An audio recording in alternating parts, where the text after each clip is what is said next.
ये एक crash course का वीडियो है जो राजस्थान के सभी अभयारण्यों से संबंधित है और इस वीडियो को देखने के बाद आपको राजस्थान के सभी अभयारण्यों की स्थापना वर्ष के साथ साथ उनकी जो मुख्य मुख्य विशेषताएं हैं वो सारी अच्छे से ध्यान हो जाएंगी। तो अगर आप राजस्थान के अभयारण्यों से संबंधित अलग अलग बहुत सारे वीडियोस नहीं देखना चाहते हो तो ये एक वीडियो आपका लगभग कार्य कर देगा। तो मैं आपको सारे अभयारण्य उनके स्थापना वर्ष के साथ में उनकी विशेषताओं के साथ बहुत अच्छे से याद करवा दूंगा। शुरू करते हैं। देखो, सबसे पहले इस कहानी से शुरुआत करते हैं। ये जो लड़का है पानी में डूबा हुआ, इमेज दिख रही है आपको, ये लड़का पानी में डूबा हुआ है। भगवान राम भी हैं, इसके अलावा केसर भी है और एक ये वन है। दरअसल कहानी क्या है कि ये लड़का अपने पापा के साथ में, ध्यान रखना, पापा के साथ में घूमने के लिए जा रहा था जयसमंद झील में। ये है जयसमंद झील जो कहाँ पर है? उदयपुर, राजस्थान के उदयपुर जिले में। यहाँ घूमने के लिए जा रहा था। पापा ने कहा बेटा झील में अंदर मत जाना, बहुत ज़्यादा गहराई है, डूब सकते हो। लेकिन इसने बात नहीं मानी तो ये सारा डूब गया। केवल इसका ये जो सिर है ना, ये सिर ये बाहर रह गया। अब ये बड़ा टेंशन में आ गया। इसने कहा बचाओ बचाओ। अब पापा कैसे बचाएं, क्योंकि इसके पापा को भी तैरना नहीं आता। तो ये टेंशन में आ गया, जिसकी वजह से इसके माथे पर जो है वो दरारें पड़ गई, लकीरें हो गई। होता है ना, कई बार आदमी तनाव में होता है तो माथे पर दरारें पड़ जाती हैं। तो ये आपको ये दरारें दिख रही है ना इसके माथे पर, ये दरार।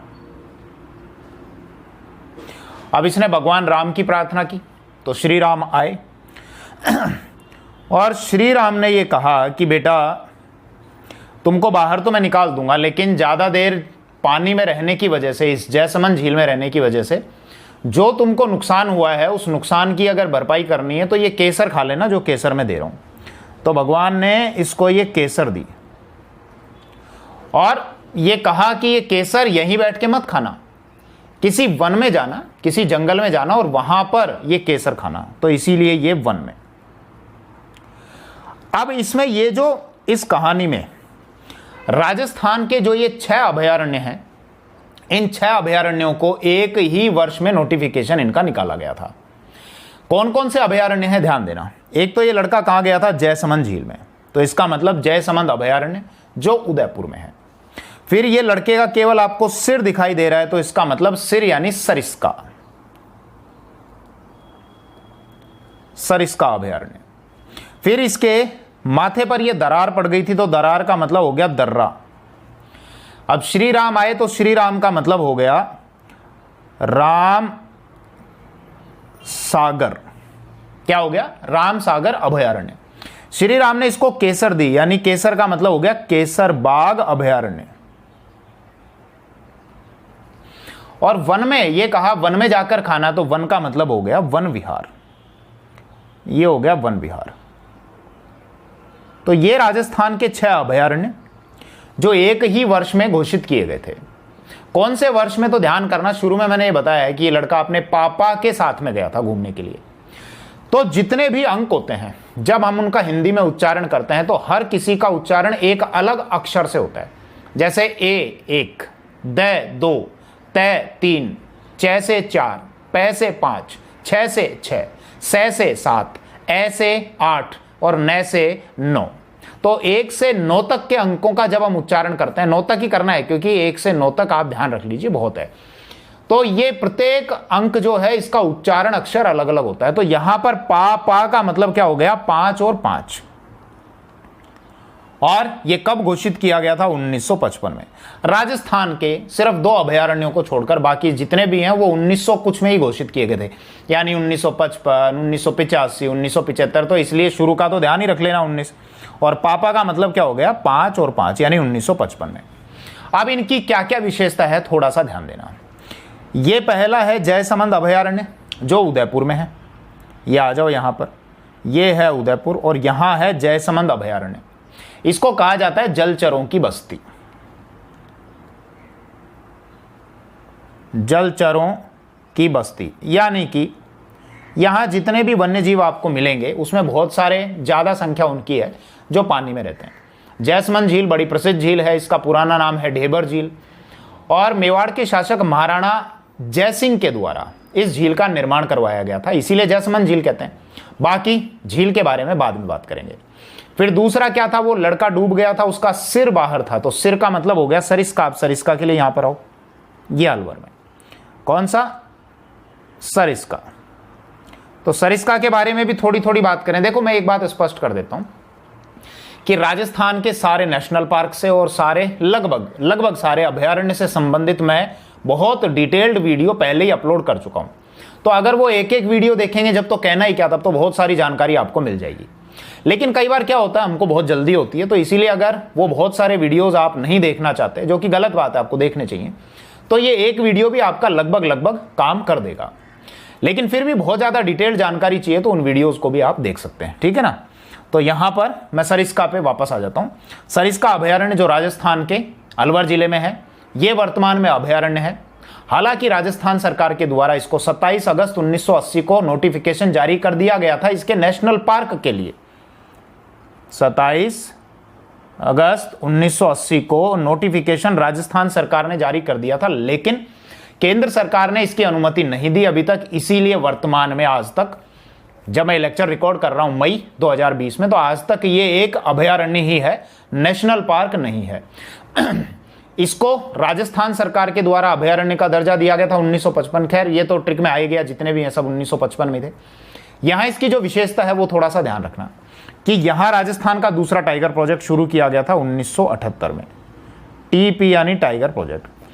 यहां घूमने के लिए अगर आप जाएंगे तो कुछ विशेष स्थान है, उनका ध्यान रखना। जैसे एक तो है पांडुपोल हनुमान जी का मंदिर, पांडुपोल हनुमान मंदिर। यह राजस्थान का ऐसा हनुमान मंदिर है जहां पर हनुमान जी शयन मुद्रा में है, यानी कि सोई हुई मुद्रा में है। अब क्यों है वो मैं डिटेल्ड में पहले बता चुका, ठीक है। यहीं पर एक मंदिर है भगवान शिव का, नीलकंठ महादेव मंदिर। नीलकंठ मंदिर और भी है, लेकिन राजस्थान का जो सबसे प्रसिद्ध मंदिर है वो यहीं पर है।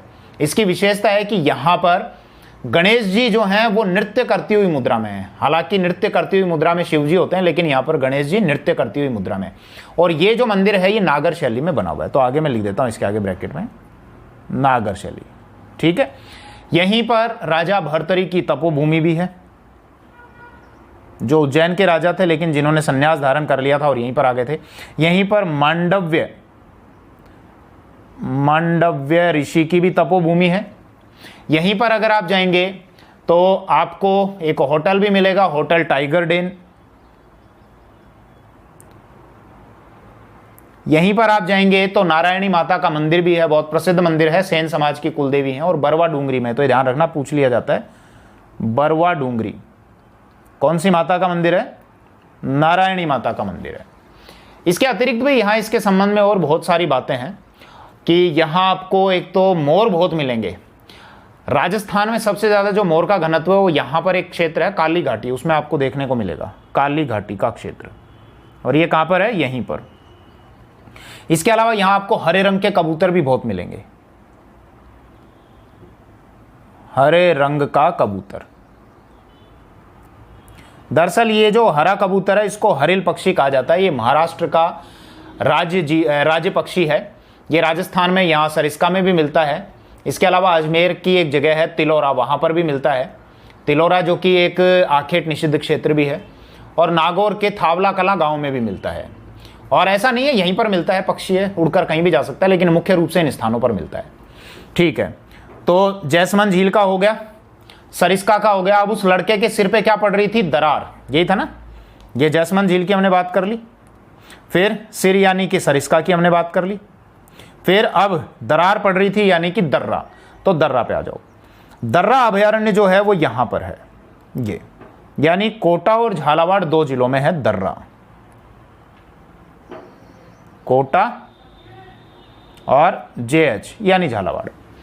ये जो अभयारण्य है इसका कुछ हिस्सा तोड़कर, लगभग 156-157 वर्ग किलोमीटर के आसपास का हिस्सा तोड़कर राजस्थान का एक नया नेशनल पार्क बनाया गया, मुकुंदरा हिल्स नेशनल पार्क। उस मुकुंदरा हिल्स नेशनल पार्क में इस दर्रा अभयारण्य का 156-157 वर्ग किलोमीटर के आसपास का भाग लिया गया। हालांकि उसके अतिरिक्त और भी कुछ क्षेत्रों के भाग लिए गए थे। दर्रा के संबंध में इतना बहुत है क्योंकि और जो बाकी विशेषताएं हैं, जैसे अबली मीणी का महल पहले इसी में आता था, वो मुकुंदरा हिल्स में चला गया। जो गुप्तकालीन खंडहर हैं, भीम चौरी, वो भी पहले इस दर्रा में आते थे, लेकिन अब वो मुकुंदरा हिल्स में चले गए।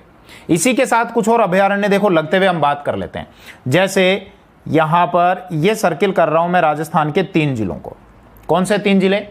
ये है चित्तौड़, 1 मिनट, ये है चित्तौड़, ये है कोटा और ये है बूंदी।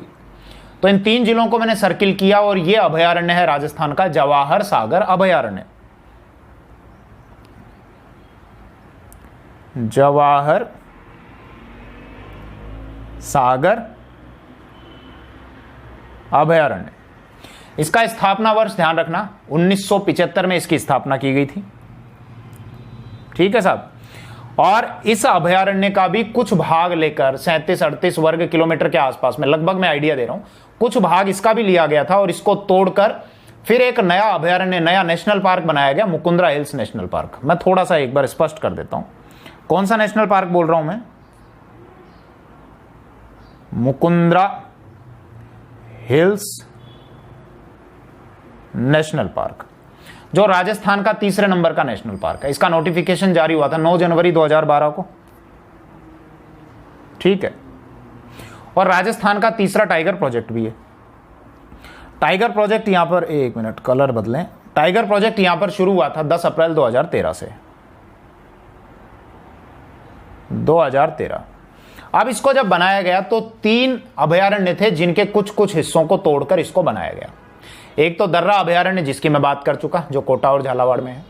एक राजीव गांधी अभयारण्य जो कोटा, चित्तौड़ और बूंदी 3 जिलों में है, 1975 में स्थापित हुआ था, उसको तोड़ा गया। इसके अतिरिक्त एक और अभयारण्य चंबल घड़ियाल अभयारण्य। तो ध्यान रख लेना, अभी थोड़ी देर बाद में बात करूंगा दूसरी टेक्निक के साथ में चंबल घड़ियाल अभयारण्य की। तो इन तीनों को तोड़कर यह बनाया गया था। क्लियर है। इसके साथ एक बात और ध्यान रखना कि ये जो अभयारण्य है ना, ये वाला राजीव गांधी अभयारण्य, ये राजस्थान के 3 जिलों में विस्तारित है। ये पूछ लिया जाता है कि कौन कौन से ऐसे अभयारण्य हैं जो 3-3 जिलों में विस्तारित हैं। तो जवाहर सागर अभयारण्य हो गया जो चित्तौड़, कोटा और बूंदी में है। इसके अतिरिक्त कुंभलगढ़ हो गया जो आपका उदयपुर, राजसमंद और पाली में विस्तारित है। इसके अतिरिक्त फुलवारी की नाल हो गया जो आपका उदयपुर, राजसमंद और पाली में ही विस्तारित है। इसके अलावा सीता माता अभयारण्य हो गया जो आपका प्रतापगढ़, उदयपुर और चित्तौड़ में विस्तारित है। और इसके अलावा हो गया आपका ताड़गढ़ रावली अभयारण्य जो आपका अजमेर, पाली और राजसमंद में विस्तारित है, जिनकी चर्चा अभी मैं करूंगा। ठीक है, ओके। स्क्रीनशॉट चाहो तो आप ले लेना। तो ये दरार से दर्रा हो गया। अब ये ध्यान देना, ये जो है ना 3 अभयारण्य, श्री राम आए थे, उन्होंने केसर दिया था और ये कहा था वन में जाकर खा लेना। तो ये तीनों अर्थात राम सागर, इसके अलावा केसर बाग और वन विहार, ये तीनों अभयारण्य एक ही जिले में है और वो जिला है धौलपुर। तो ये ध्यान रख लेना। इसको मैं हटा देता हूं एक बार।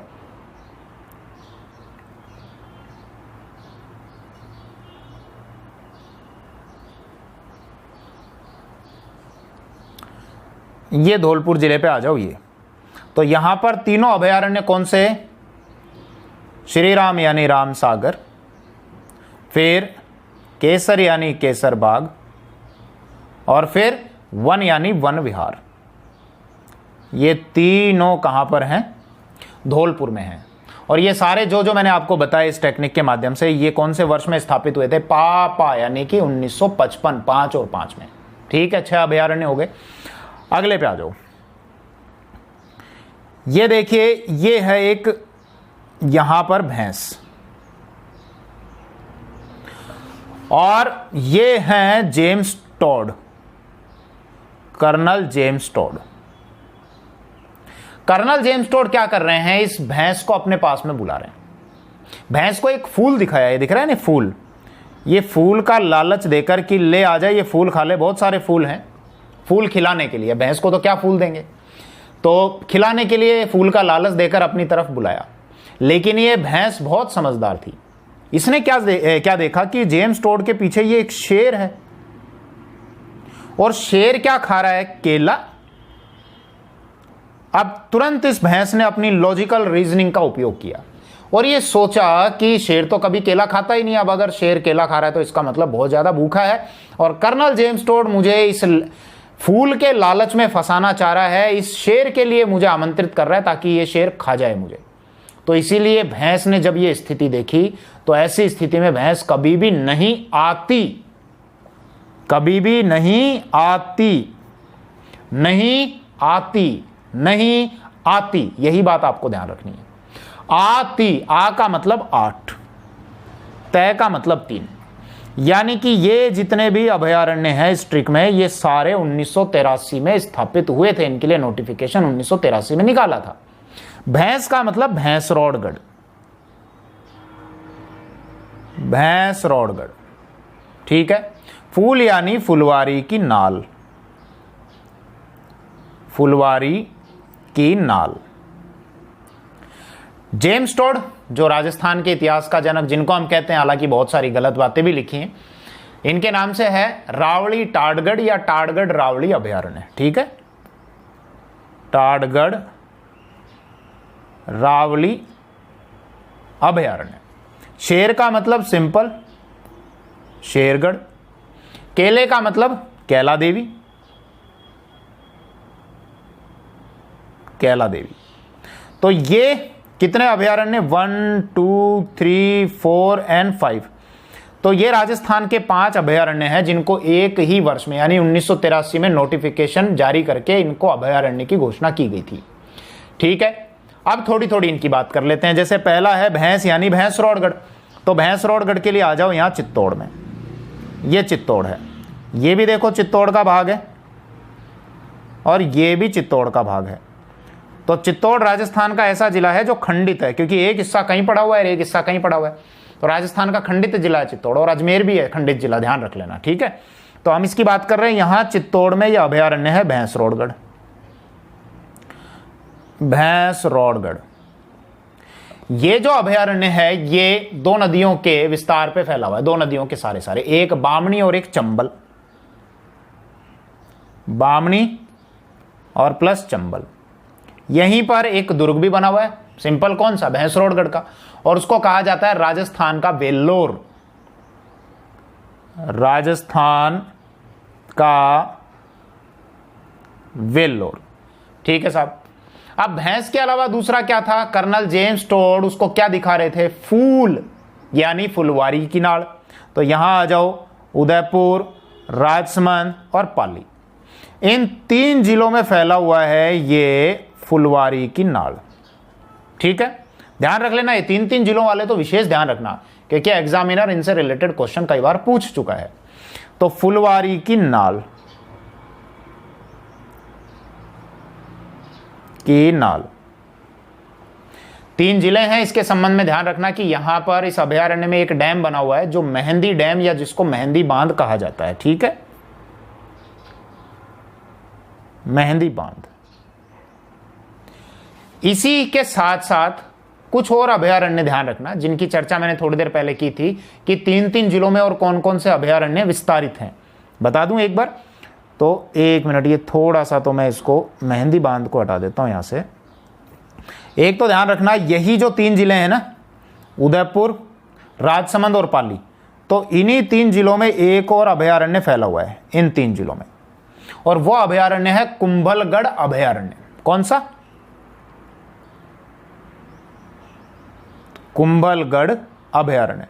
कुंभलगढ़ अभयारण्य जहां पर भेड़िए ही भेड़िए हैं, यानी राजस्थान में भेड़ियों की जो मुख्य प्रजनन स्थली है वो कुंभलगढ़ अभयारण्य है, और बाकी के जो जीव जंतु हैं वो इस भेड़िए के साए में रहते हैं। हमेशा उनको डर रहता है कि कहीं भेड़िया आकर ना खा जाए, तो बहुत दहशत का साया है। तो आपको ये ध्यान रखना है कि कुंभलगढ़ में भेड़िए के साए में रहना पड़ता है, साए में रहना पड़ता है। साए यानी 7 और 1 यानी 71, तो 1971 में इसको अभयारण्य का दर्जा दिया गया था, ठीक है। अब इसकी क्या विशेषता है तो थोड़ी थोड़ी बता देता हूं, हालांकि इसके संबंध में मैं पहले एक वीडियो, डिटेल्ड वीडियो जारी कर चुका हूं।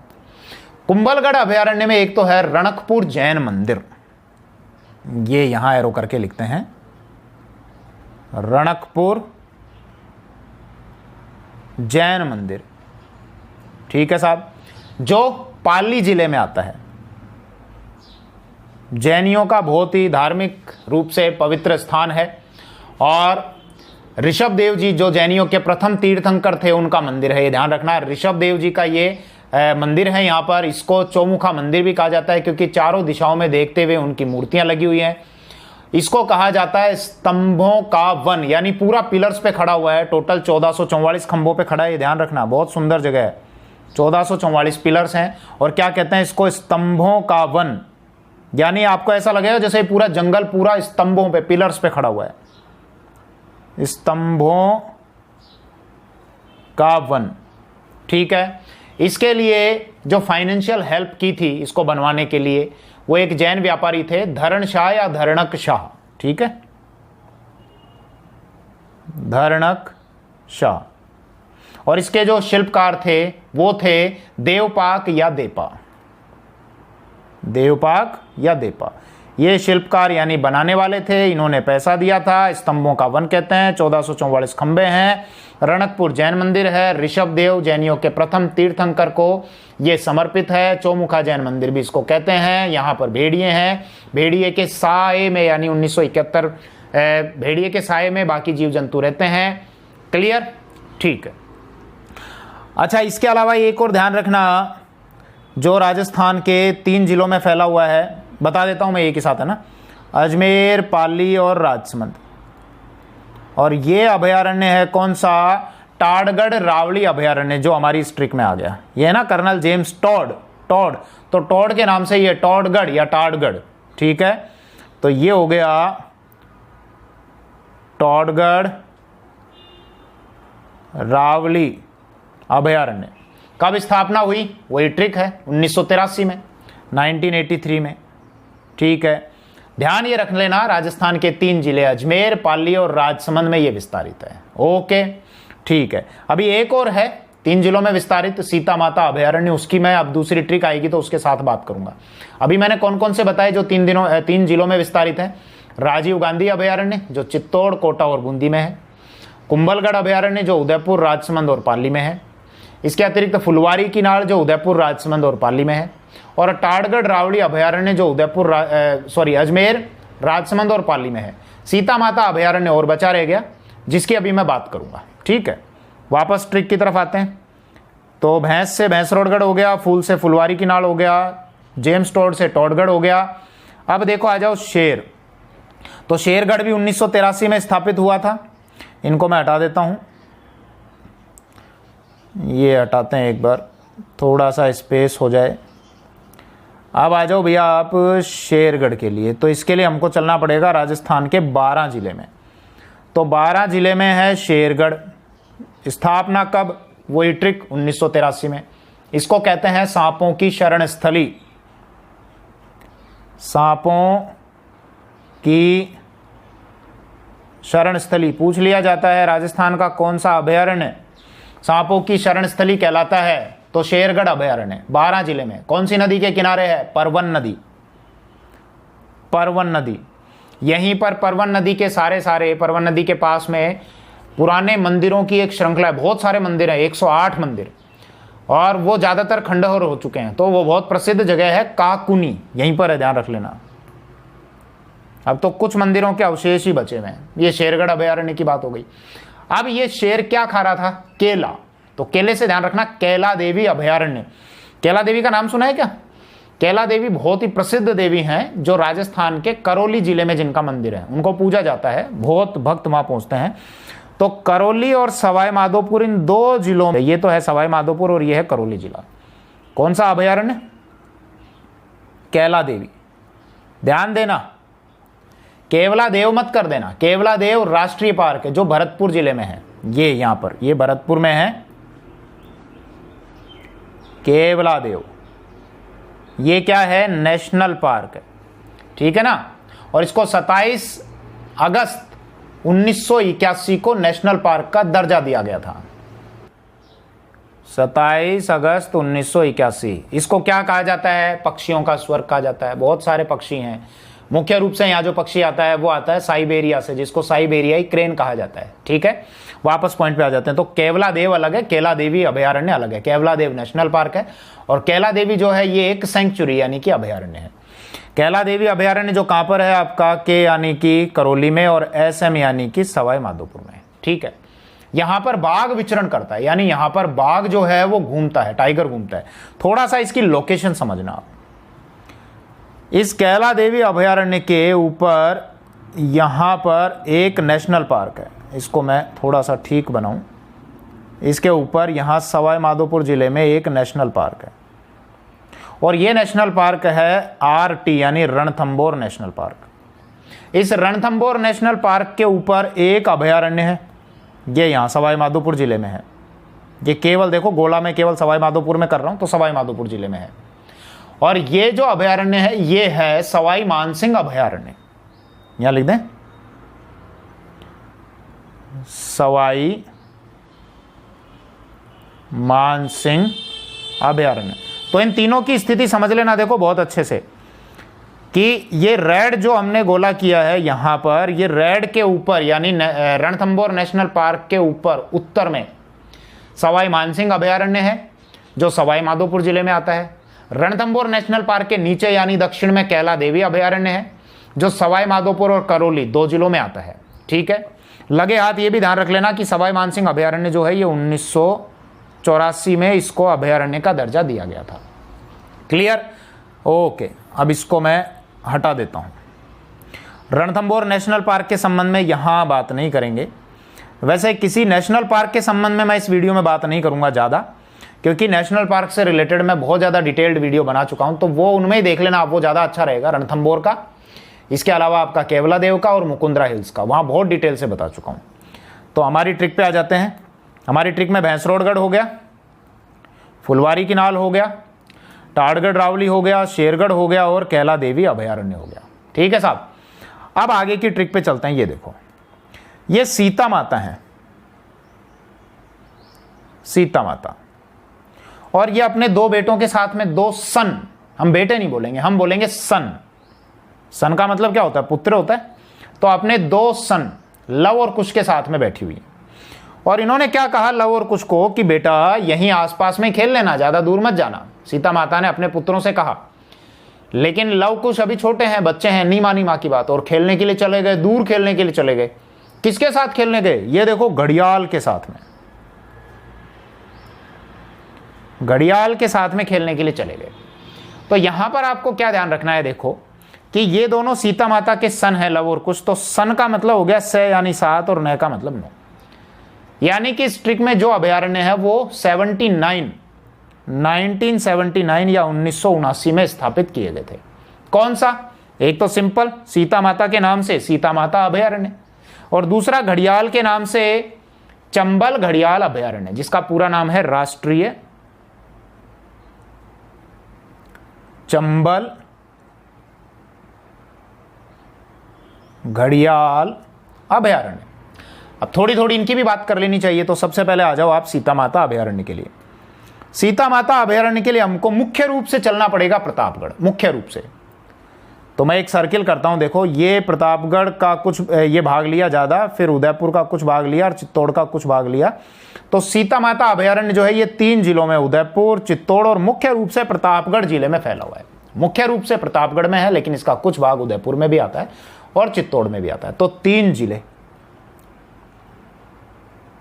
अच्छा, बता सकते हो और कौन कौन से अभयारण्य थे जो 3-3 जिलों में फैले हुए हैं? जवाहर सागर अभयारण्य, कोटा, बूंदी और चित्तौड़। कुंभलगढ़ अभयारण्य, उदयपुर, राजसमंद और पाली। फुलवारी किनाल, उदयपुर, राजसमंद और पाली। टाड़गढ़ रावली अभयारण्य, अजमेर, राजसमंद और पाली। और सीता माता अभयारण्य प्रतापगढ़, उदयपुर और चित्तौड़। ठीक है, अब यहाँ की विशेषता क्या है देखो, समझो। यहाँ जब आप जाओगे तो एक तो आपको उड़ने वाली गिलहरी मिलेगी। दरअसल उड़ने वाली गिलहरी नहीं हो, पेड़ों से छलांग लगाती है, हवा में तैरती है, जिसके कारण ऐसा लगता है कि वो उड़ रही है, इसीलिए उसको उड़न गिलहरी बोलते हैं। तो एक तो है उड़न गिलहरी, जिसका साइंटिफिक नेम है टेरोमाइनी, या उसी को कहा जाता है पेटोरिस्टा एल्बीवेंडर। टेरोमाइनी या उसी को कहते हैं पेटोरिस्टा एल्बीवेंडर। ठीक है, वैसे एक वीडियो मैं बना चुका हूं सीता माता अभयारण्य पे पूरे इमेजेस के साथ, वो भी देख लेना, बहुत अच्छा रहेगा। यहीं इस अभयारण्य में हमको कुछ हरिण यानी हिरण भी मिलते हैं, और वो चौसिंगा हिरण है। चौसिंगा यानी जिनके 4 सींग हैं। तो चौसिंघा हरिण। दरअसल ये जो हिरण है चौसिंघा हिरण, इसको कहा जाता है फोर हॉर्न्ड एंटेलोप, और ये ऐसा हरिण है चार सींग वाला जिसमें मेल के यानी नर के सिर पे चार सींग होते हैं, और ये हरिण केवल भारत में ही पाया जाता है। ठीक है, इसका साइंटिफिक नेम ध्यान रखना, टेट्रासेरस क्वाड्रिकॉर्निस। टेट्रा का मतलब होता है चार, ठीक है ना, सेरस क्वाड्रिकॉर्निस।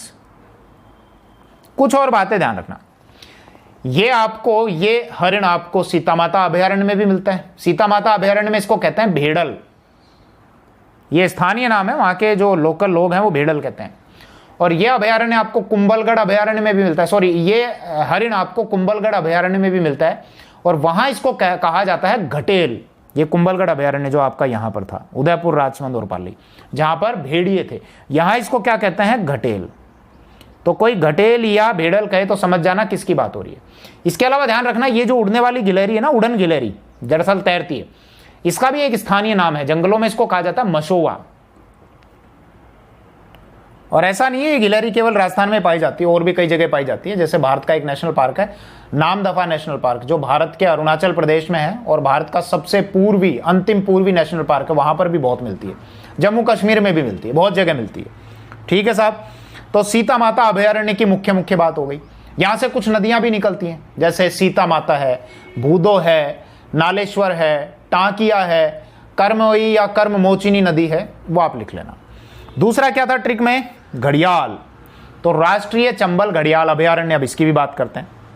इस अभयारण्य को समझने के लिए पहले आप एक बार चंबल नदी की थोड़ी सी लाइन समझ लेना कि चंबल नदी कहां से निकलती है। ये मैं शो करता हूं, नीली लाइन, नीला पानी, ये चंबल यूं आती है राजस्थान में, ये चित्तौड़ में एंटर किया, फिर कोटा में गई, फिर बूंदी में गई, फिर सवाई माधोपुर में गई, फिर यहां से सवाई माधोपुर के पड़िया से राजस्थान और एमपी की बॉर्डर बनाते हुए आगे जाती है, करौली, धौलपुर और फिर उत्तर प्रदेश में चली जाती है। तो एक चंबल नदी जो राजस्थान, मध्य प्रदेश और उत्तर प्रदेश तीनों की नदी है, और इस चंबल नदी के सहारे सहारे सहारे सारे एक लंबी पट्टी के रूप में यह अभयारण्य फैला हुआ है। तो ये जो अभयारण्य है राष्ट्रीय चंबल घड़ियाल अभयारण्य, ये भारत का ऐसा अभयारण्य है जिसको नदी घाटी यानी नदी के सारे सारे फैला हुआ है। तो राजस्थान का ये नदी घाटी अभयारण्य है, बाकियों से अलग है क्योंकि बाकी जो है वो जंगल हैं, ये लेकिन ये पूरा नदी के सारे सारे फैला हुआ है, इसीलिए नदी घाटी अभयारण्य।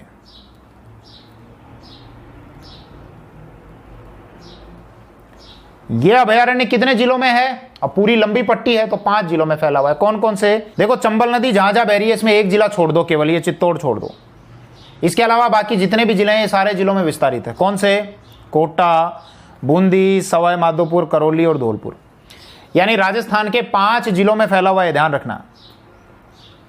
और ये अभयारण्य राजस्थान का भी है, उत्तर प्रदेश का भी है और मध्य प्रदेश का भी है। कहां तक फैला हुआ, आगे तक फैला हुआ है ये उत्तर प्रदेश में, जहां यमुना नदी आ जाती है वहां तक फैला हुआ है ये। और इसके नाम से ही क्लियर है कि इसको कहते हैं चंबल घड़ियाल अभयारण्य, यानी कि मुख्य रूप से यहां पर जो वन्य जीव है उसमें घड़ियाल मुख्य है। इसके अलावा यहां से एक क्वेश्चन और पूछा जाता है कि राजस्थान का ऐसा कौन सा अभयारण्य है जहां पर गांगेय सूस या शिशुमार मछली देखने को मिलती है। दरअसल एक मछली होती है डॉल्फिन, जो गंगा नदी में पाई जाती है मुख्य रूप से, और ये भारत की राष्ट्रीय जल जीव है डॉल्फिन मछली, उसी को कहा जाता है शिशुमार मछली या गांगेय सूस, और वो यहां पर भी देखने को मिलती है। ये नाम ध्यान रख लेना, गांगेय सूस। कई बार डॉल्फिन की वजह ये आ जाता है तो स्टूडेंट कंफ्यूज हो जाता है, पता नहीं चलता क्या है ये, गांगेय सूस। ठीक है साहब, और भी वन्य जीव हैं। आ जाते हैं हम अपनी वापस टेक्निक पे। तो ये इस ट्रिक में दोनों हो गए हमारे, सीता माता अभयारण्य और चंबल घड़ियाल अभयारण्य, और ये दोनों कब स्थापित हुए थे, 1979 में। ठीक है, आगे बढ़ते हैं। देखो ये जो चित्र है ये एक डैम का चित्र है, एक बांध का, और ये बांध है जयपुर का जमवा रामगढ़ बांध। कौन सा, जमवा रामगढ़ बांध। ये बांध जो है जयपुर के शासक सवाई राम सिंह सेकंड थे, जिनका शासनकाल था 1835 से और 1880 ईस्वी तक का। उनके समय में ये बांध बनवाया गया था। लेकिन धीरे धीरे क्या हुआ, लोगों ने इसके आसपास जहां नदी बहती थी, नदी के क्षेत्र का अतिक्रमण कर लिया। बड़े बड़े फार्म हाउस बना दिए गए, प्लॉट काट दिए गए, जिसकी वजह से बारिश का जो पानी है वो यहां तक नहीं पहुंच पाता। और ये बांध बेचारा हर साल अब सूखा ही रहता है। और जब बारिश का मौसम आता है, चारों तरफ जब बारिश होती है और ये बांध सूखा रहता है, तो फिर जो पत्र पत्रिकाएं हैं, समाचार पत्र पत्रिकाएं, वो भी समाचार छापकर अपनी जिम्मेदारी पूरी कर लेते हैं कि रामगढ़ बांध मर ही गया।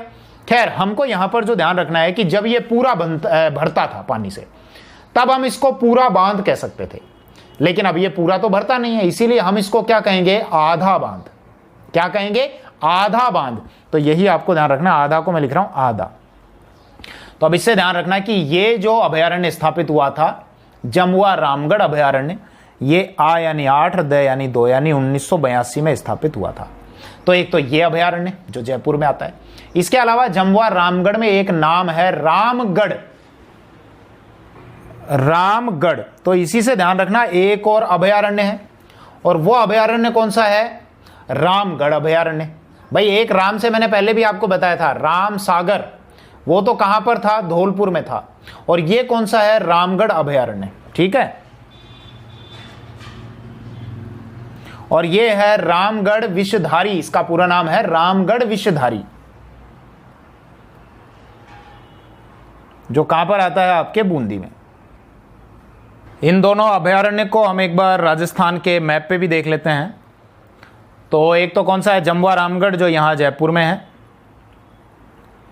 जमुआ रामगढ़, और दूसरा है यहां बूंदी में जो है रामगढ़ विषधारी। रामगढ़ विषधारी। ध्यान देना पहले जमुआ रामगढ़ के बारे में कि जमुआ रामगढ़ यहीं, इससे आगे आप जब जाओगे तो कछावा वंश की कुलदेवी का मंदिर भी यहां बना हुआ है, जमुआय माता। इसके पास में नहीं है, आगे आपको जाना पड़ेगा। जमुआय माता का मंदिर, यहां पर होद भी हैं जिसको कहा जाता है, यानी पानी भरने के जो स्थान है, एक तो है रामगढ़ और एक है हवा होद। झीलें हैं दरअसल, रामगढ़ और हवा होद, यहीं इस अभयारण्य में है, रामगढ़ और हवा होद। पहले जयपुर के शासक यहां शिकार खेला करते थे, जानवरों का शिकार किया जाता था। रामगढ़ विषधारी के संबंध में ध्यान रखना कि रामगढ़ विषधारी राजस्थान का एकमात्र ऐसा अभयारण्य है जो बिना किसी बाघ परियोजना के ही यहां पर बाघ विचरण करते हुए आ जाते हैं, यानी बाघ जो है यहां घूमते हुए आ जाते हैं। क्लियर है, ठीक है। अब बाघ परियोजना जब आई तो राजस्थान में बाघ परियोजनाएं कहां कहां पर हैं, तो 3 बाघ परियोजनाएं हैं। कौन कौन सी, पहली है रणथंबोर में, रणथंबोर यहाँ सवाई माधोपुर में आ जाओ, रणथंबोर नेशनल पार्क है, और यहाँ बाघ परियोजना 1973-74 में शुरू की गई थी। लेकिन देश में सबसे पहले बाघ परियोजना 1 अप्रैल 1973 को शुरू की गई थी जिम कॉर्बेट नेशनल पार्क में। जिम कॉर्बेट नेशनल पार्क जो भारत के उत्तराखंड राज्य में आता है, उसका पुराना नाम हेली नेशनल पार्क था। 1936 में उसको स्थापित किया गया था और बाद में फिर उसका नाम बदलकर जिम कॉर्बेट नेशनल पार्क रख दिया गया। वो भारत का पहला नेशनल पार्क और भारत का पहला टाइगर प्रोजेक्ट है, वहीं पर टाइगर प्रोजेक्ट शुरू किया गया था। लेकिन राजस्थान में 1973-74 में सबसे पहले रणथंबोर में टाइगर प्रोजेक्ट शुरू किया गया था। रणथंबोर राजस्थान का नेशनल पार्क है। दूसरा राजस्थान का जो टाइगर प्रोजेक्ट है वो यहाँ अलवर में है, और वो है सरिस्का, जिसके बारे में मैं आपको बता चुका। कब शुरू किया गया था, 1978 में। और राजस्थान का जो तीसरा टाइगर प्रोजेक्ट है वो है मुकुंदरा हिल्स में शुरू किया गया, और ये 10 अप्रैल 2013 में शुरू किया गया था। मुकुंदरा हिल्स, यहां पर आ जाओ।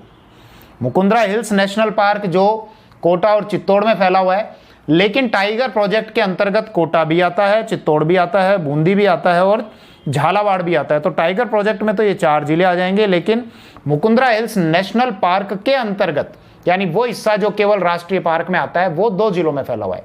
खैर, यहां पर तीसरा टाइगर प्रोजेक्ट शुरू किया गया मुकुंदरा हिल्स में 10 अप्रैल 2013 को। बाकी डिटेल से पहले के वीडियोस में बता चुका हूं। ठीक है साहब, तो इसको तो हटा देते हैं। अब देखो कुछ अभयारण्य और बचे हैं, जैसे एक तो ये देखो, ये ताली दिख रही है आपको, ताली बजा रहे हैं जैसे कोई, और ये ताली में छेद दिख रहा है, तो इसका क्या मतलब है, ताली में छेद होने का मतलब, ये याद रख सकते हो। और ये मैंने कहां पर बना रखा है, ये देखो चूरू जिले में मैंने ताली बना रखी है और उस ताली में छेद है, तो इसका मतलब चूरू जिले में ये ताली यानी ताल छापर अभयारण्य है और छेद 6 और 2 यानी 1962 में इसको स्थापित किया गया था। कौन सा अभयारण्य, ताल छापर, कहां पर है, चूरू में। इसको कहा जाता है कृष्ण मृग का संसार, यानी काले हरिण या काले हिरणों का संसार। बहुत सारे काले हिरण हैं, ये काले हिरणों, हरिण कहा जाता है सही में, वैसे सही उच्चारण ये है, का संसार। ठीक है, यहां पर आपको कुछ हंस भी मिलते हैं। हंस की कुछ प्रजातियां हैं जिनसे संबंधित क्वेश्चन पूछ लिए जाते हैं। जैसे एक तो है ग्रे लैग गूज या ग्रे लैंड गूज, जिसको कहा जाता है ग्रे लैंड गूज या ग्रे लैग गूज, उसी को कहा जाता है। इसको कहा जाता है, इसके उपनाम है सिल्टी सबन। इसका साइंटिफिक नेम है अंसर अंसर या एंसर एंसर भी इसको कहा जाता है। और जितने भी हंस हैं, तो उस हंस प्रजाति में सबसे लाडला पक्षी इसी को कहा जाता है, यानी हंसों का लाडला इसी को कहा जाता है। लिख देता हूं मैं, हंसों का लाडला यानी हंस प्रजाति का लाडला। कौन, ग्रे लैग या ग्रे लैंड गूज।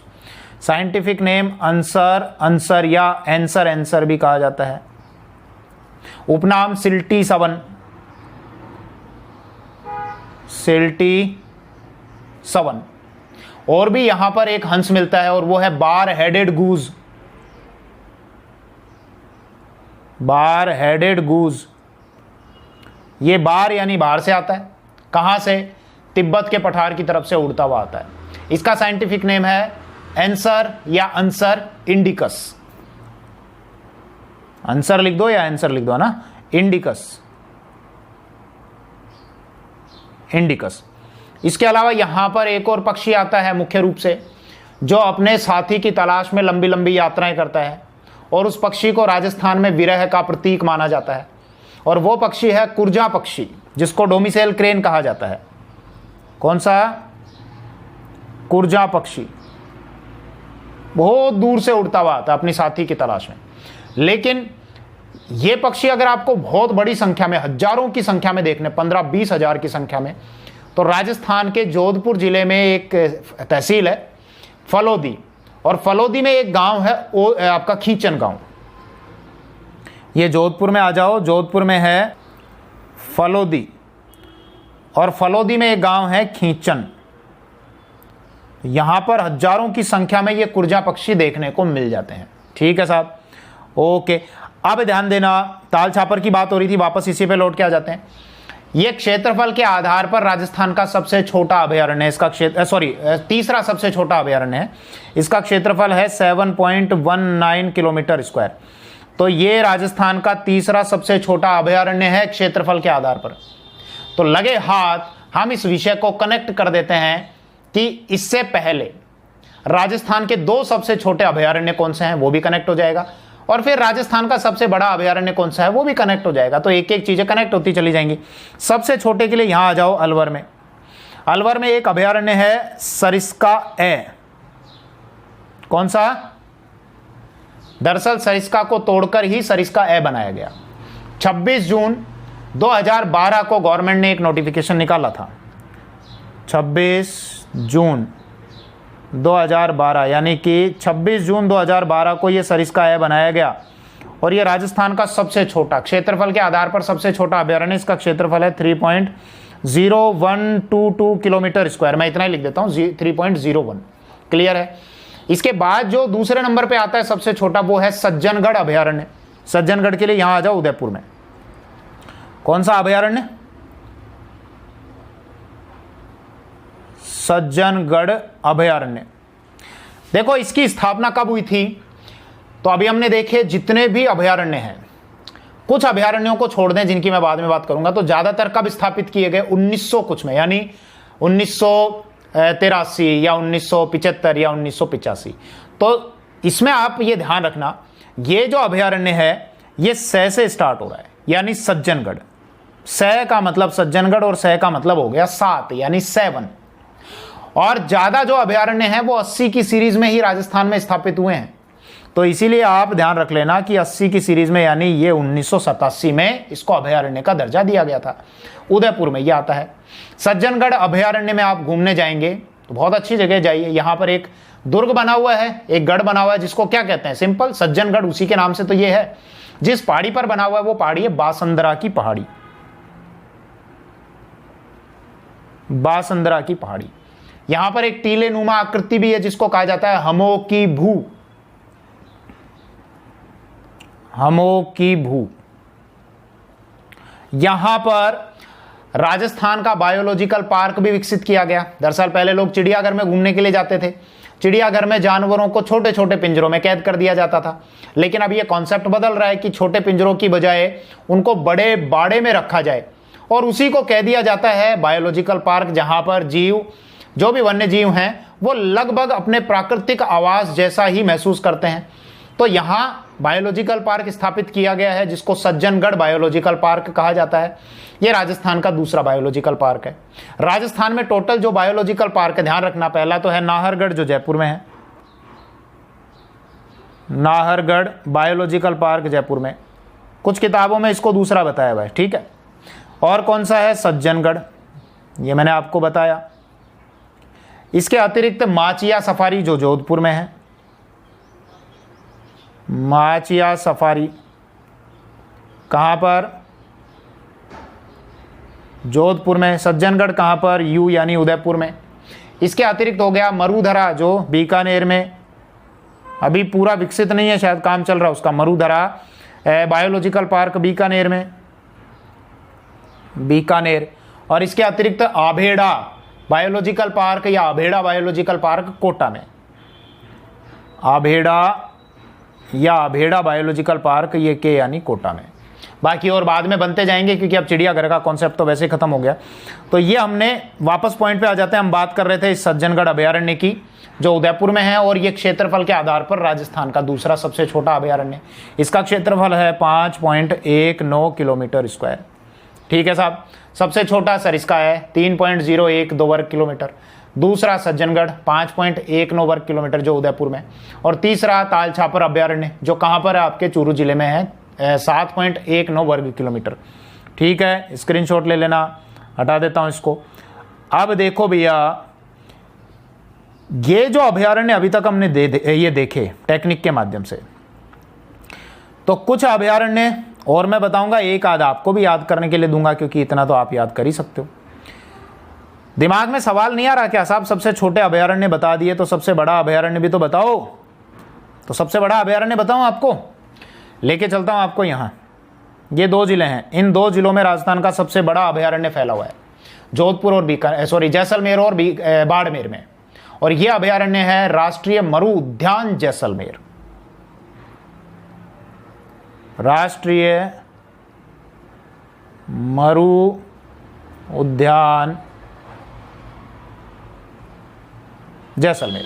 दरअसल ये केवल जैसलमेर में नहीं फैला, ये जैसलमेर और बाड़मेर दोनों में ही फैला हुआ है, लेकिन इसको जैसलमेर के नाम से ही क्यों उच्चारित करते हैं तो समझना। इसका जो टोटल एरिया है वो है 3162 किलोमीटर स्क्वायर, और इतने एरिया के साथ ही राजस्थान का सबसे बड़ा, क्षेत्रफल के आधार पर सबसे बड़ा अभयारण्य है। इस 3162 में से जैसलमेर में आता है 1900 किलोमीटर स्क्वायर, और बाड़मेर में आता है शेष बचा हुआ 1262 किलोमीटर स्क्वायर। यानी इसका ज्यादा भाग जैसलमेर में आता है, इसीलिए इसको कहा जाता है राष्ट्रीय मरु उद्यान जैसलमेर। अब इसके नाम के आगे राष्ट्रीय जरूर लगा हुआ है, लेकिन ये राष्ट्रीय पार्क नहीं है, ये वर्तमान में केवल एक अभयारण्य ही है। अब ध्यान देना, ये जो अभयारण्य है ये 1980 में स्थापित हुआ था। अब ये देखो, मैं आपको बिना ट्रिक के बता रहा हूं, तो ये आप याद रख लेना। और 1980 में राजस्थान का एक और अभयारण्य स्थापित हुआ था, उसको भी इसके साथ ही ध्यान रखना, वो है नाहरगढ़ अभयारण्य। उसके लिए जयपुर में आ जाओ, ये जयपुर में कौन सा? नाहरगढ़ अभयारण्य। नाहरगढ़ अभयारण्य भी 1980 में ही स्थापित हुआ था। नाहरगढ़ बहुत आसानी से याद रख सकते हैं, जयपुर में एक किला भी बना हुआ है नाहरगढ़ का। वहां पर जयपुर के शासक माधो सिंह ने अपनी 9 पासवानों के लिए, यानी वो दासियां जो राजा के ज्यादा निकट आ जाती थी उनको पासवान कह देते थे, तो अपनी 9 पासवानों के लिए एक जैसे 9 महल बनवाए थे। कहां पर? नाहरगढ़ में। तो नाहरगढ़ में जंगल भी है और उसी को कहा जाता है नाहरगढ़ अभयारण्य। और ध्यान देना, इससे पहले मैंने आपको एक और अभयारण्य बताया था जयपुर का, बताओ कौन सा बताया था? जमवा रामगढ़ अभयारण्य, ठीक है ना। ओके, तो वापस यहाँ आ जाओ। अब देखो राष्ट्रीय मरुद्यान जैसलमेर है। जैसलमेर और बाड़मेर में ये फैला हुआ, यानी चारों तरफ रेत ही रेत के धोरे हैं, रेत ही रेत के टीले हैं, चारों तरफ कंटीली झाड़ियां हैं, पेड़ भी अगर मिलेंगे तो खेजड़ी के मिलेंगे। यानी ये ऐसा अभयारण्य है जहां पर आपको जंगल मिलने की बजाय रेत का जंगल मिलेगा। तो यहाँ के जो वन्य जीव हैं वो भी बहुत अलग तरीके के हैं। ऐसे वन्य जीव हैं जो इतनी गर्मी में और इस प्रकार के एटमॉस्फेयर में सर्वाइव कर जाते हैं। क्या विशेषता है, थोड़ी सी ओवरव्यू इसका भी दे देता हूँ। बाकी डिटेल से मैं इसका एक वीडियो बना चुका हूँ पहले से, ज़्यादा डिटेल चाहिए तो वो वीडियो देख लेना। एक तो ये अभयारण्य ऐसा है जिसमें आपको राजस्थान का राज्य पक्षी भी मिल जाएगा, राजस्थान का वन्य जीव श्रेणी का राज्य पशु भी मिल जाएगा और राजस्थान का राज्य वृक्ष भी मिल जाएगा, राजस्थान का घरेलू श्रेणी का वन्य जीव भी मिल जाएगा। तो एक ही जगह सारे मिल जाएंगे। एक तो कौन? राज्य पक्षी। कौन सा है? गोडावन, ठीक है साहब। 1981 में राज्य पक्षी का दर्जा दिया गया था। राज्य पशु चिंकारा, एक मिनट, चिंकारा, इसको भी 1981 में राज्य पशु का दर्जा दिया गया था। यह ध्यान रखना, राजस्थान का वन्य जीव श्रेणी का राज्य पशु है और जबकि राजस्थान का घरेलू श्रेणी का जो राज्य पशु है वो है ऊंट। ऊंट, ठीक है। यहीं पर आपको राजस्थान का राज्य वृक्ष खेजड़ी भी बहुत मिलता है। खेजड़ी को 1983 में राज्य वृक्ष का दर्जा दिया गया था। कुछ और बातें कर लेते हैं। गोडावन पक्षी बहुत शर्मीला होता है, शुतुरमुर्ग की तरह दिखता है, बहुत भारी होता है। शुतुरमुर्ग उड़ नहीं सकता लेकिन ये उड़ सकता है। एक कैटेगरी है IUCN की जिसमें इसको एंडेंजर्ड, क्रिटिकली एंडेंजर्ड का दर्जा दिया हुआ है। IUCN जो कि international union for conservation of nature, जिसकी फुल फॉर्म है वन्य जीवों के, पेड़ पौधों के संरक्षण के लिए वो डाटाज वगैरह जारी करती है। 1948 में IUCN का गठन किया गया था। गोडावन पक्षी जिसको सोहन चिड़िया, गुदनमेर, हुकना, माल मोरडी अलग अलग नामों से जाना जाता है। गोडावन पक्षी जिसका साइंटिफिक नेम है अर्डियोटिस नाइग्रीसेप्स या क्रायोटी नाइग्रीसेप्स। इसके लिए राजस्थान सरकार ने एक विज्ञापन भी जारी किया था इसके संरक्षण के लिए। उसका जो वाक्य था वो था मेरी उड़ान न रोकें। ये ध्यान रख लेना, बहुत सारी चीज़ें हैं इससे रिलेटेड, और भी बहुत सारी जानकारी है, वो फिर राष्ट्रीय मरुद्यान जैसलमेर में आप देखना। इसके अलावा चिंकारा जो राजस्थान का वन्यजीव श्रेणी का राज्य पशु है, इसका साइंटिफिक नेम है गजेल। इसके अलावा खेजड़ी को 1983 में राज्य वृक्ष घोषित किया गया था। इसकी बहुत विशेषता है, इसका ऐसा कोई हिस्सा ही नहीं है जो काम में नहीं आता हो। इसकी फलियां काम में आती हैं जिनको सांगरी कहा जाता है। फली सूख जाती है तो उसको खोखा कहा जाता है। इसके फूल को कहा जाता है मींझर। इसकी पत्तियां जो भेड़ बकरियों के लिए पोषण का एक अच्छा स्रोत है और इसकी पत्तियों को कहा जाता है लूंग या लूम। इसमें कुछ रोग भी लगते हैं, जैसे इसमें एक कीड़ा लगता है सेलेस्ट्रेना और एक फंगस लगता है जिसको ग्लाइकोट्रमा कहा जाता है। तो ये खेजड़ी से रिलेटेड बहुत सारी बातें कर ली, और भी बहुत सारी बातें मैं कर सकता हूँ इसके संबंध में, लेकिन फिर ये स्पेसिफिक वीडियो बन जाएगा इससे संबंधित, तो इसको हम हटा देते हैं। अब इसके बाद कुछ और अभयारण्य रह रहे हैं, तो ये ध्यान देना कि हम एक बार बस से चित्तौड़ गए थे और बहुत लंबा इंतजार करने के बाद, 1 घंटे इंतजार करने के बाद हमको वो बस मिली थी। छोटे छोटे थे उस समय, पर्सनल व्हीकल्स नहीं होते थे सबके, तो बार बार बस का इंतजार कर रहे थे और बस के लिए कह रहे थे आजा आजा। बस को बार बार क्या कह रहे थे? आजा, अब तो आजा, अब तो आजा, अब तो आजा, यानी आ ऐसे कर रहे थे, तब जाकर वो बस आई थी। आ का मतलब है 88, 8। तो 1988 में यह अभयारण्य स्थापित हुआ था और बस यानी बस्सी कहां पर आता है आपके? कहां गए थे हम घूमने? चित्तौड़। तो ये चित्तौड़ में है राजस्थान का एक अभयारण्य, बस्सी अभयारण्य। अब इसके बाद कुछ और अभयारण्य बचे हैं, 1 या 2, वो भी समझ लो कि एक बड़ा प्रसिद्ध अभयारण्य है सिरोही में, आबू अभयारण्य, और ये राजस्थान का दूसरा सबसे नया अभयारण्य है, आबू अभयारण्य। 2008 में इसको अभयारण्य का दर्जा दिया गया था। और आबू तो हम जानते हैं कि टूरिस्ट बहुत जाते हैं घूमने के लिए, तो जहां पर मनुष्य ज़्यादा जाता है वहां का पारिस्थितिकी तंत्र भी बहुत डिस्टर्ब हो जाता है। इसीलिए ये जो हिस्सा है इसको सरकार के द्वारा संवेदनशील क्षेत्र घोषित किया हुआ है, तो इसको इको सेंसिटिव जोन घोषित किया हुआ है 2009 में। ध्यान देना, 2009 में। अभयारण्य कब बनाया था? 2008 में। और इको सेंसिटिव जोन कब घोषित किया गया? 2009 में। यहाँ के कुछ वन्य जीव और वनस्पति हैं, बहुत इंपॉर्टेंट है, ध्यान रखना। एक तो यहाँ पर जंगली मुर्गा बहुत मिलता है, संरक्षण प्राप्त है यहाँ उसको, जंगली मुर्गा। और जंगली मुर्गा जो है ये सिरोही जिले का शुभंकर भी है, जंगली मुर्गा। इसके अतिरिक्त यहाँ पर एक वनस्पति पाई जाती है जो पूरी दुनिया में यही मिलती है, डिकिलपटेरा आबू एसेंस। डिकिलपटेरा आबू एसेंस, ये सिर्फ यही मिलता है। इसके अलावा यहाँ एक झाड़ी भी उगती है जिसको लेंटाना कहा जाता है, वो अमेरिकी झाड़ी है, अभी बताता हूँ उसके बारे में। लेंटाना, अमेरिका से जब गेहूं वगैरह मंगाए गए थे तो उनके साथ ये झाड़ी भी आ गई, लेंटाना। इसके बीज जगह जगह उग गए। और ये झाड़ी क्या करती है, जो लोकल जो वनस्पति होती है, वहाँ की स्थानीय वनस्पति होती है, उसके लिए खतरा है, उसको ये नष्ट करती हुई जाती है। तो इसका इलाज क्या किया जाता है, इस लेंटाना झाड़ी को उखाड़कर और फिर इसकी जड़ को उल्टा सुखा दिया जाता है ताकि इसको जड़ से ही समाप्त किया जा सके, वरना ये हमेशा स्थानीय वनस्पति के लिए खतरा बनी हुई रहती है। इसके अलावा कुछ और बातें ध्यान रखना कि ये जो अभयारण्य है ये राजस्थान का सबसे ऊंचाई पर अभयारण्य है। ऑब्वियसली आबू में है तो सबसे ज्यादा ऊंचाई पर है, तो सर्वाधिक ऊंचाई वाला अभयारण्य। और यहां पर एक घास भी उगती है, कारा, ठीक है, उसका साइंटिफिक नेम ध्यान रखना, स्ट्रोबेलेंथस कैलोसम। स्ट्रोबेलेंथस कैलोसम।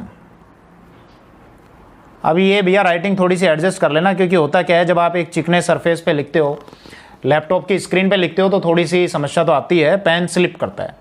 तो ये आबू अभयारण्य हो गया जो राजस्थान का दूसरा सबसे नया अभयारण्य है। 2008 में इसको अभयारण्य घोषित किया गया, 2009 में इको सेंसिटिव जोन घोषित किया गया। जंगली मुर्गा मिलता है, वनस्पति डिकिलपटेरा आबू एसेंस मिलता है, यहाँ पर एक घास उगती है कारा जिसको स्ट्रोबेलेंथस कैलोसम कहते हैं। राजस्थान का सबसे ज़्यादा ऊंचाई पर एक अभयारण्य है ये। यहाँ पर एक झाड़ी है लेंटाना जो अमेरिकी झाड़ी है और आसपास की वनस्पति को ये नष्ट कर देती है।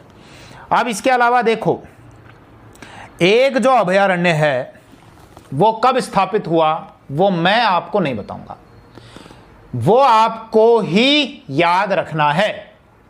और कैसे याद रखोगे वो आप, ये बात आप बांध लेना कि आपको ही याद रखना है, वो अभयारण्य मैं याद नहीं करूंगा। तो ये बात आप ये बात अच्छे से बांध लो भैया अपने मन में कि आपको ही याद रखना है। तो बांध यानी कि बंद बारेठ, बांध यानी बंद बारेठ, बंद बारेठ अभयारण्य। और आ यानी 8, प यानी 5। तो 1985 में इसको अभयारण्य का दर्जा दिया गया था और ये कहां पर है, भरतपुर में। दरअसल यहां पर एक झील या बांध बोल दो बारेठ नाम से, उसी के कारण इसको बंद बारेठ अभयारण्य कहा जाता है, जो 1985 में जिसको अभयारण्य का दर्जा दिया गया था। ठीक है, स्क्रीनशॉट ले लो, मैं इसको हटा देता हूं। तो ये थे राजस्थान के सभी 26 अभयारण्य और इनका टोटल जो एरिया है वो है 8,752 वर्ग किलोमीटर के लगभग। इन सभी का 8,752 पॉइंट समथिंग है, मैं इसको लगभग में लिख रहा हूं, ये ध्यान रख लेना, 8,750 ध्यान रख लेना। तो ये राजस्थान के सभी 26 अभयारण्य का टोटल डिटेल्स, इनका एरिया और सभी के स्थापना वर्ष। उम्मीद है आपको बहुत अच्छे से इस क्रैश कोर्स में समझ में आया होगा। बाकी अगर इनके संबंध में और ज़्यादा डिटेल्ड जानकारी चाहिए तो प्लेलिस्ट पे जाना, नेशनल पार्क और अभयारण्य से संबंधित जो प्लेलिस्ट है उसमें मैंने अलग अलग अभयारण्य के और अलग अलग नेशनल पार्क के अलग अलग वीडियोस बनाए हुए हैं। उसमें बहुत ज़्यादा डिटेल्स है और इमेजेस के साथ में, यानी ज़्यादा इमेजेस के साथ में मैंने बताया हुआ है, वो और अच्छे से आपका रिविज़न भी हो जाएगा और अगर समझ में नहीं आया होगा, जिसकी कमी गुंजाइश है, तो अच्छे से समझ में भी आ जाएगा। धन्यवाद, जय हिंद।